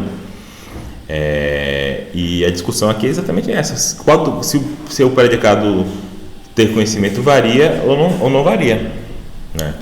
Então vamos passar aqui para outra possibilidade que também é bastante interessante, que é o externalismo cognitivo, né? A gente falou do externalismo antes, só que a gente falou do externalismo epistêmico, tá? O externalismo epistêmico é a ideia de que a justificação é uma relação que não é totalmente interna ao sujeito, né? De alguma forma, o que justifica uma crença não precisa estar acessível ao sujeito da crença, né? Pode ser uma relação de causalidade, uma relação de confiabilidade, né? Então isso é externalismo em relação à justificação, ou seja, externalismo epistêmico. O externalismo cognitivo é outra ideia, tá? O externalismo cognitivo é a ideia de que qual pensamento você está tendo, ou seja, que o pensamento não é algo que é determinado por acontecimentos, vamos dizer, dentro do crânio da pessoa, certo? Então, o que a pessoa está pensando depende não só do que ocorre dentro do crânio dela, do funcionamento do cérebro, etc., mas depende também do ambiente, né? Então, aqui é a ideia de que a mente, né, já que pensar que a mente é composta por pensamentos, que a mente de um indivíduo ela não está dentro da cabeça dele, a mente do indivíduo está numa relação entre a cabeça dele, entre ele e o ambiente, né? Então, externalismo cognitivo é sobre a natureza dos pensamentos, tá? A ideia de que o pensamento ele é determinado parcialmente, pelo menos, por entidades externas à mente da pessoa, à cabeça da pessoa, né? E um internalismo cognitivo seria a ideia de que o pensamento ele é completamente determinado, por exemplo, por estados cerebrais, né? Então aqui é externalismo cognitivo e não epistêmico, tá? Então, inclusive, você pode aceitar o externalismo cognitivo e epistêmico, pode aceitar um e não aceitar o outro, né? Não tem nada a ver uma coisa com a outra, tá? Então, o externalismo epistêmico é sobre justificação, não ser necessariamente acessível ao sujeito, e externalismo cognitivo é sobre os pensamentos, quais pensamentos alguém está tendo, não ser redutível a estados mentais da pessoa, né? E não é porque o externalista acha que existe a alma ou algo desse tipo, mas é porque ele acha que os estados mentais dependem do ambiente, tá? Então a ideia aqui seria que nossos pensamentos, né, nossas crenças, por exemplo, né, crenças seriam um tipo de pensamento, eles têm um conteúdo, né? Então eu tenho uma crença sobre o mercado, né? Ou seja, se ele está aberto ou não, eu tenho essa crença é sobre o mercado. Então o conteúdo da minha crença ele é sobre uma entidade que está no mundo, né? Tudo bem, né? Então, mas mesmo ele sendo sobre a entidade que está no mundo, a gente ainda faz essa distinção entre sobre o que o conteúdo é e o próprio conteúdo, né? Então, a ideia mais senso comum seria que o conteúdo do pensamento é algo mental e esse conteúdo é sobre uma entidade do mundo, né?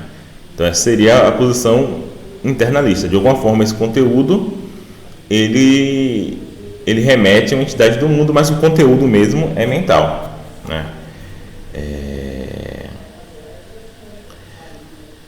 Só que o externalista ele vai discordar disso. Ele vai achar não só que o conteúdo é sobre uma entidade do mundo, mas que o próprio conteúdo depende da entidade do mundo, tá? Então, os internalistas cognitivos, esse ponto eu acho que é bastante interessante, né, para vocês fazerem psicologia. O internalista cognitivo sustenta que o conteúdo de um pensamento particular é inteiramente determinado pelo que está dentro da cabeça do sujeito, né? Então, por exemplo, se você pegar os filósofos modernos, né, eles vão sempre tomar a noção de pensamento a partir da noção de ideia, né? Então, um pensamento para um filósofo moderno é uma ideia, ou seja, é uma representação mental que está na cabeça do sujeito, né? Então, para o filósofo moderno, então eu ao ver, sei lá, essa borracha azul, eu, né, adquiro essas ideias, né, de azul, sei lá, vamos imaginar que ela fosse redonda, de macia, e aí eu formo uma representação na minha mente dessa borracha, né, com essas ideias de azul, de redondo, de macia, etc. Né, e que o pensamento e a atividade de pensar, de raciocinar, seria a manipulação dessas ideias, né, ou seja, dessas representações das coisas externas, né. Então essa é a posição do internalista, que é a posição de senso comum, né, posição mais comum. Para o externalista cognitivo, no entanto, o mundo desempenha um papel constitutivo, ou seja, o pensamento é constituído, ou seja, as coisas que compõem o pensamento, algumas delas não estão na minha cabeça, estão no mundo mesmo, né? Então, um papel constitutivo na determinação do conteúdo dos nossos estados mentais. Aí McDowell, né, um filósofo também da segunda metade do século XX, ele fala o seguinte: o espaço cognitivo incorpora uma porção relevante do mundo externo, né? Então, um argumento que é bastante utilizado para defender o externalismo cognitivo é um experimento mental que chama o experimento mental da Terra Gêmea, tá? Então, deixa eu ver aqui que falou de Kant aqui. Pois é, Marcos. Marcos falou assim que você está dizendo que Kant é um tipo de externalista cognitivo. Então, como sempre, as coisas em Kant, elas são complicadas, tá? Então, em determinada interpretação, ele pode ser tomado como um precursor desse tipo de ideia, né? Se você pegar um cara, por exemplo, como McDowell, certamente é um cara que se vê como um tipo de kantiano atual, né? Então, para Kant, o pensamento é constituído por entidades do mundo. Só que o problema, Marcos, para dizer que ele é um externalista, é que Kant ele faz uma disjunção no próprio mundo, né? Então eu tenho um mundo das coisas em si, ou seja, as coisas como elas realmente são, né? E a esse mundo eu não tenho acesso, e eu tenho um mundo dos fenômenos, né? Ou seja, que é o mundo das coisas tal qual elas se mostram para mim, né? Então há uma discussão de saber se esses mundos seriam o mesmo mundo ou mundos diferentes, né? A interpretação que eu acho mais correta é que são o mesmo mundo, né? Então você tem aspectos diferentes das coisas, né? Alguns aspectos aos quais eu tenho acesso, que seriam os fenômenos, e alguns aspectos aos quais eu não teria acesso, que seriam os aspectos da coisa em si, né? Então, certamente, para Kant, os fenômenos compõem o pensamento, né? Agora, saber até que ponto você pode chamar os fenômenos de externos, né? Porque os fenômenos são a relação entre você e as coisas, né? Então é mais sutil do que isso.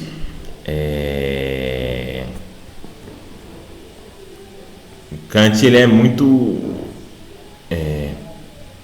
isso, de alguma forma ele afirma que o conteúdo é uma propriedade do conteúdo do pensamento, né? Pois é, só que como ele trabalha com essa distinção entre coisa em si e fenômeno, é complicado colocar ele nessa perspectiva do externalismo, entendeu?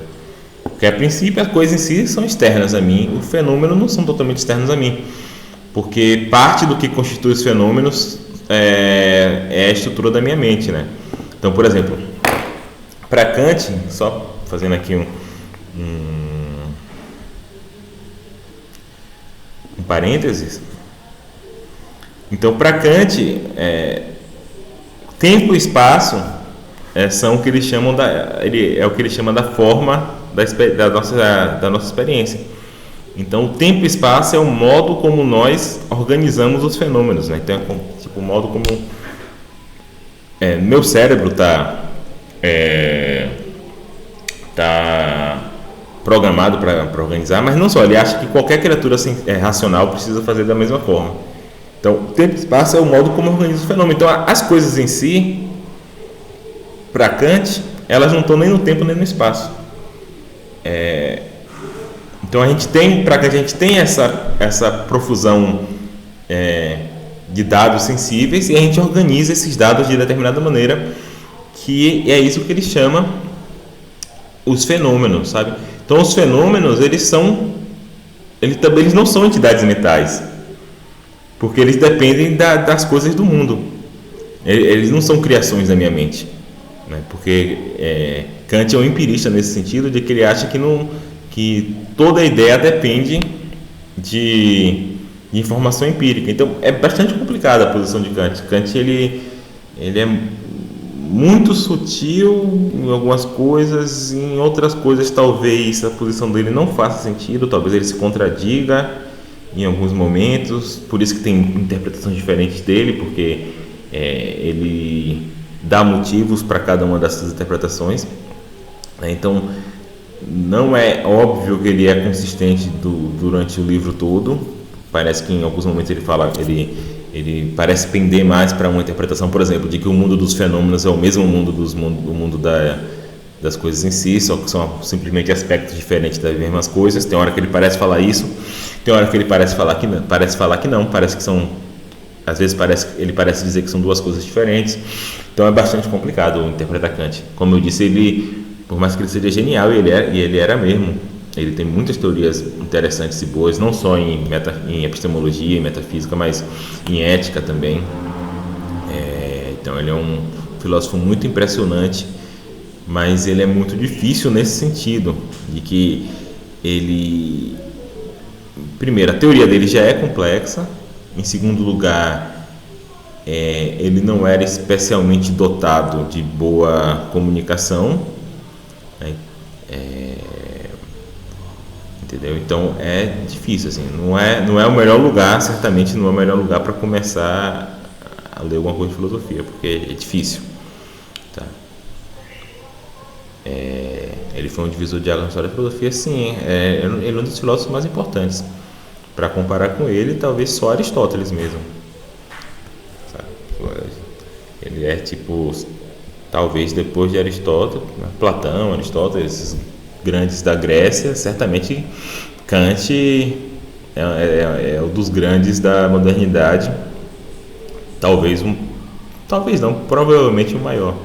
Quem vai disputar com ele é Descartes, né? Por ser o cara que colocou as questões que Kant colocou de maneira mais profunda, e Hume, né? Mas enfim, então vou tentar aqui falar um pouco do experimento mental da Terra Gêmea, e a gente pode parar por hoje, tá? Aproveito para terminar o trabalho. Então, a ideia do experimento mental da Terra Gêmea é falar que o conteúdo do pensamento das pessoas varia dependendo do ambiente.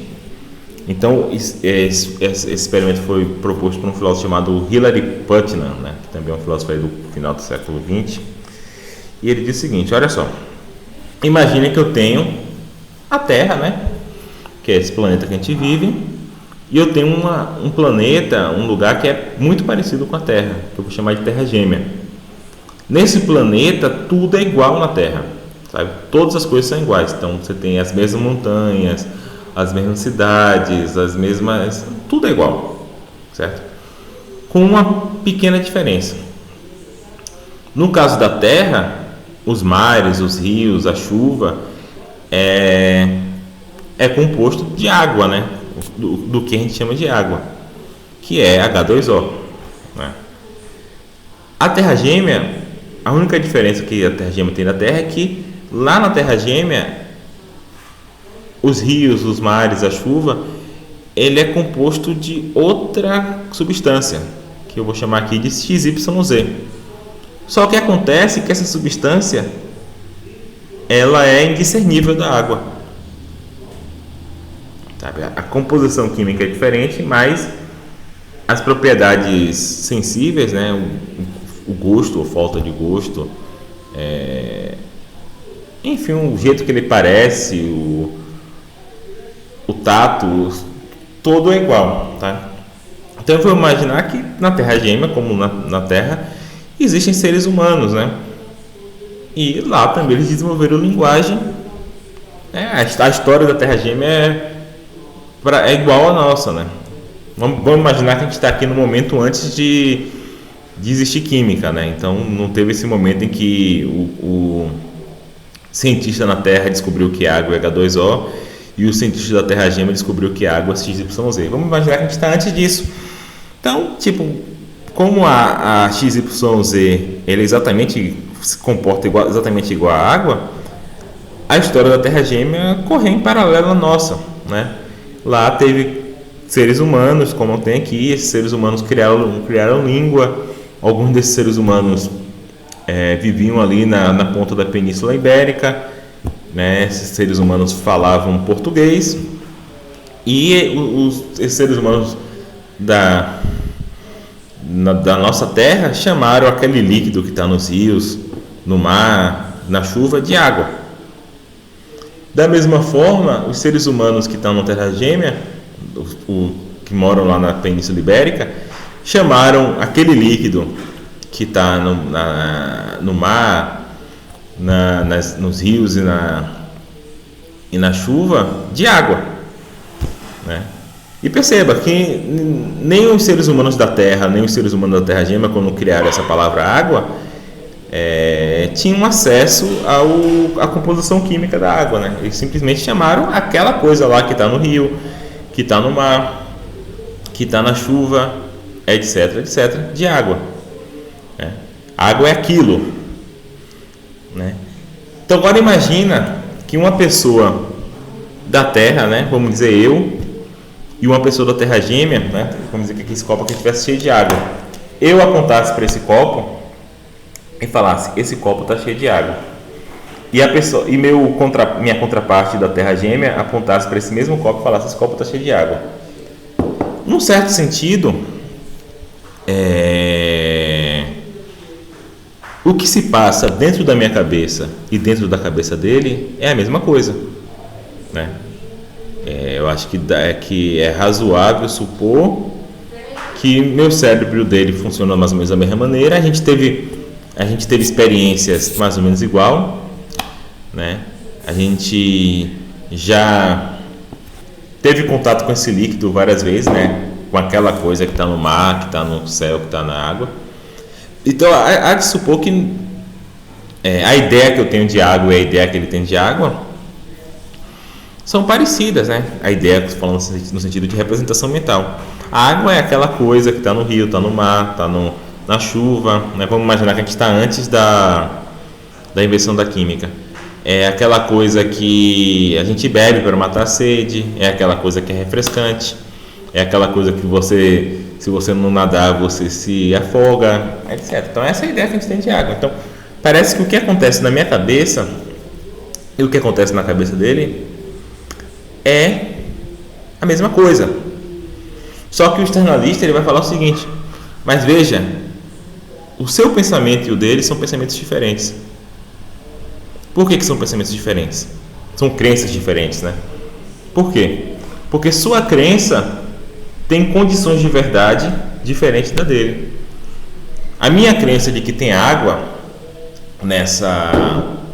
nesse copo, dada a maneira como a linguagem foi fixada na Terra, essa minha crença é verdadeira se e somente se esse copo contiver H2O, porque a água é H2O. Água, né, essa palavra água, como a gente usa na Terra, se refere a H2O. Porém, a sua contraparte na Terra Gêmea, a crença dele de que esse copo está cheio de água,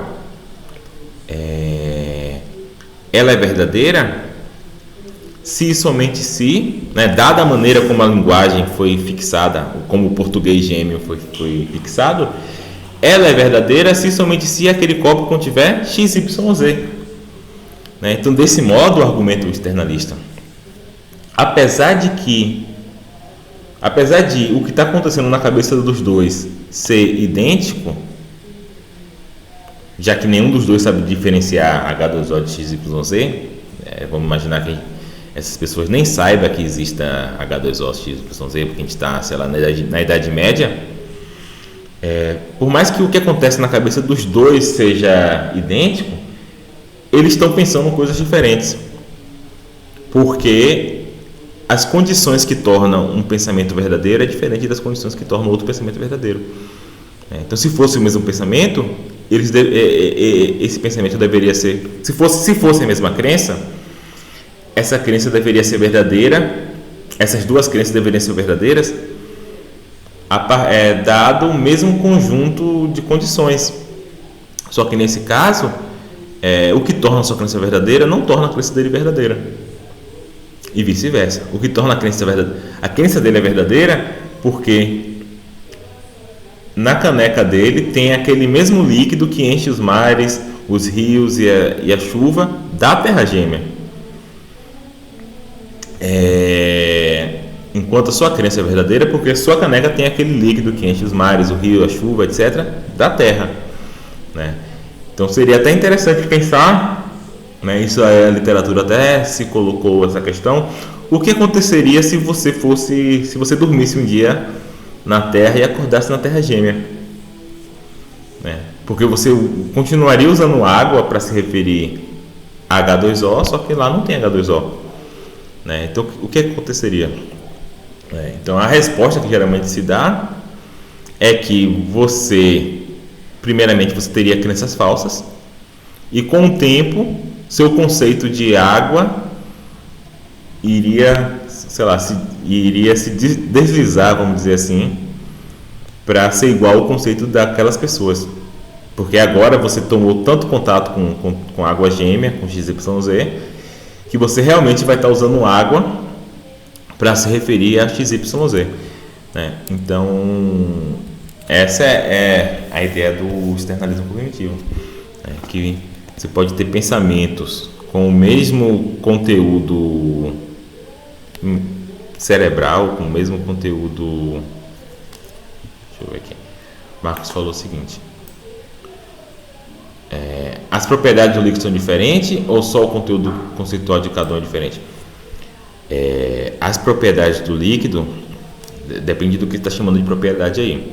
As propriedades superficiais, ou seja, as propriedades que a gente consegue sentir, são idênticas, né? Os líquidos têm o mesmo gosto, o mesmo peso, enfim, todas as coisas que a gente... a mesma sensação. Seria a mesma sensação você estar no mar de água, né? O mar da Terra e o mar na Terra Gêmea. A água gêmea, né, XYZ, se comporta exatamente igual à água. Porém, as propriedades não são o mesmo, no sentido de que são substâncias diferentes, né? Acontece às vezes, né? Você tem, por exemplo, ouro e você tem ouro de tolo. Ouro de tolo é outro metal que não é ouro, né? Na verdade é uma liga que aos olhos de alguém que não trabalha com metais é igual ao ouro. Eu não sei diferenciar um ouro de algo feito para parecer ouro, né? Só que ainda assim nós dizemos que são metais diferentes, né? Até porque um vale muito e outro vale pouco, né? Então, por exemplo, enfim, tem esses casos, né? Tem casos de substâncias que são difíceis de distinguir uma das outras, ou só um químico consegue distinguir uma das outras, e ainda assim a gente pensa que são substâncias diferentes, porque elas são quimicamente diferentes. Deixa eu ver. Se está se referindo ao líquido por aquilo que representa para as pessoas, como fazer parte da chuva, poder beber e matar a sede, aí os conteúdos metais são semelhantes. Sim, as pessoas, né, ainda mais que a gente está supondo aqui que elas estão na Idade Média, elas não têm sequer a noção de fórmula química. Então elas estão se referindo ao líquido a partir de propriedades como essa, né, de fazer parte da chuva, poder beber para matar a sede, etc.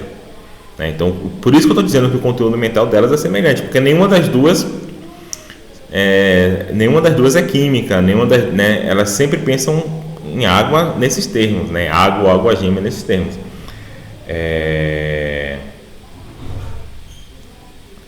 Seria essa a ideia, porque a água representa naquele momento que não se sabe a fórmula a mesma coisa. É questionável se hoje em dia, quando a gente fala de água, a gente está falando da fórmula, mas assim, é mais dúbio mesmo. Então, por isso que eu coloquei na Idade Média a situação.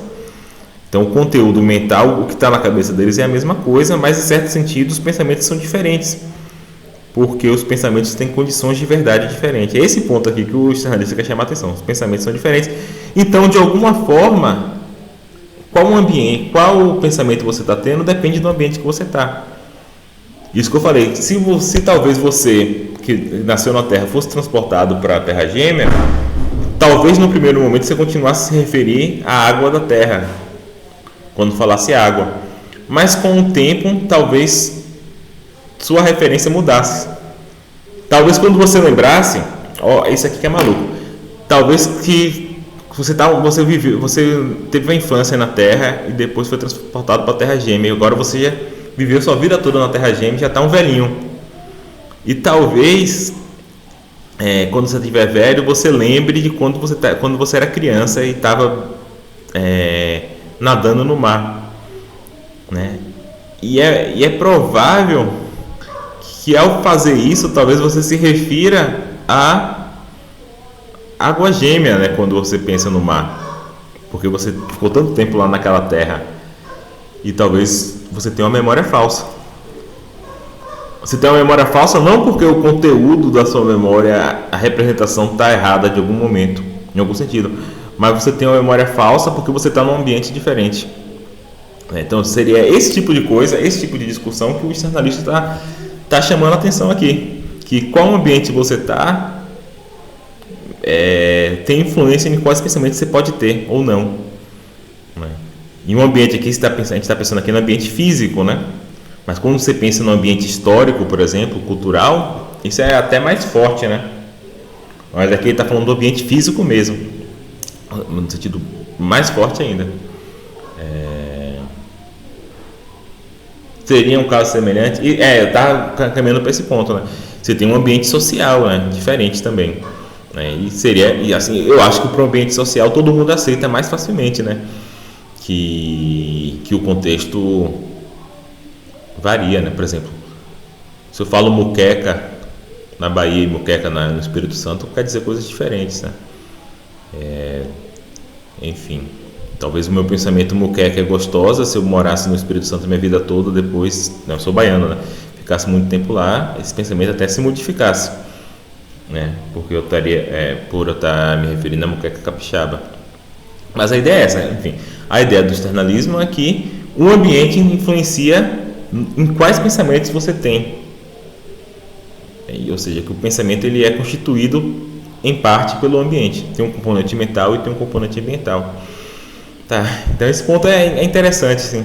Tem uma tese, né, que é a tese da mente estendida, que é uma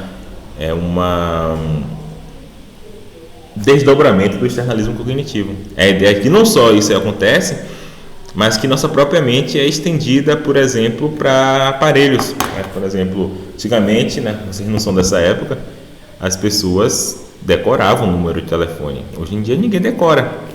Por quê? Porque você liga o celular e vê o telefone da pessoa, né? No mesmo lugar que você liga para a pessoa, você tem o telefone, então para que você vai decorar? Então a ideia é que de alguma forma o celular ele age como uma extensão da minha mente, né? No caso uma extensão da minha memória. Então tem essa tese aí da mente estendida que é bem interessante também, e ela é uma desdobramento do externalismo cognitivo. Tá bom, gente? Então vou parar por aqui, né? Façam lá o trabalho que não fez, me mande lá, mande de preferência para aquele e-mail, né? Danilo, acho que é danilo.dantas@academico.ufpb.br. Eu não sei porque o UFPB não tem um e-mail simplesmente @ufpb.edu, né? Que é o e-mail normal de universidades, né? Tem um acadêmico, como é que é? @acadêmico Não, @academico.ufpb.br. Mas sim, mandem para esse e-mail que é um e-mail que eu recebo pouco e-mail, então é fácil, mais fácil de eu achar. Mas se eu não achar o trabalho de vocês, vocês vão ter tempo de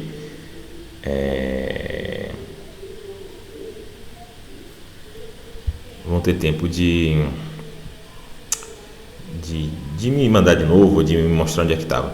Carlos perguntou por que tinha uma atividade marcada para segunda-feira passada, anteontem. Era por causa da atividade, era por causa da segunda atividade mesmo, né? Só que aí, em vez de eu colocar segunda, eu dei um prazo maior. Eu coloquei essa atividade segunda passada e dei o prazo até quarta. Eu poderia ter dado até segunda, mas eu falei, tá bom, deixa aí, eu não vou corrigir terça e quarta mesmo, porque eu vou dar aula quarta. Então eu botei até quarta. O Justino falou que me mandou a atividade. Justino, eu olhei aqui agora, tem várias atividades, a sua deve estar lá também. Eu vou começar a corrigir, tá? E é isso, mas não se preocupe com isso de eu achar a atividade de vocês ou não, porque se eu não achar, eu vou entrar em contato com vocês. Quando eu mandar a nota, eu vou falar, mandei a nota. Aí se você não recebeu é porque eu não achei.